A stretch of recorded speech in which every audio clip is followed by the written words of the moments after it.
ഇന്നത്തെ ഏറ്റവും പുതിയ വീഡിയോയിലേക്ക് ഇവർക്കും സ്വാഗതം. ഇന്ന് ഓഗസ്റ്റ് 8 തീയതി വെള്ളിയാഴ്ച തിയേറ്ററുകളിലേക്ക് എത്തിയ പുതിയ മലയാളം സിനിമയാണല്ലോ സാഹസം. റംസാൻ, ഗൗരി കിഷൻ, നരയൻ, ബാബു ആന്റണി തുടങ്ങിയ ഒരുപാട് അഭിനേതാക്കൾ ഭാഗമായ സിനിമ കൂടിയാണ് സാഹസം. സിനിമയ്ക്ക് തിയേറ്ററുകളിലെ മോശമല്ലാത്ത അഭിപ്രായങ്ങൾ, എബോ അവറേജ്, ഡീസന്റ്, പോസിറ്റീവ് തുടങ്ങിയ അഭിപ്രായങ്ങളാണ് ആദ്യ ദിവസം നേടിയെടുക്കാനായിട്ട് കഴിഞ്ഞത്.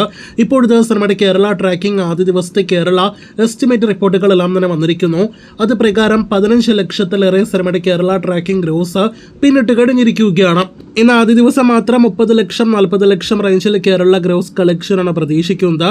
തിയേറ്ററുകളിലേക്ക് എത്തുന്നതിന് മുന്നേ അത്യാവശ്യം മോശമല്ലാത്ത പ്രൊമോഷനോടെല്ലാം തന്നെ എത്തിയ സിനിമയാണ് സാഹസം. എങ്കിൽ പോലും അതിനൊത്ത ഒരു വൻ കളക്ഷനൊന്നും തന്നെ ആദ്യ ദിവസം വന്നിട്ടില്ല. എങ്കിൽ പോലും സിനിമയിലെ അഭിനേതാക്കൾ, ഒപ്പം തന്നെ വലിയ ധാരണയില്ലാത്ത സിനിമ എന്നിവയെല്ലാം തന്നെ വെച്ച് നോക്കുമ്പോൾ വലിയ മോശമല്ലാത്ത കളക്ഷൻ തന്നെ സിനിമ ആദ്യ ദിവസം നേടിയെടുത്തിട്ടുണ്ട്.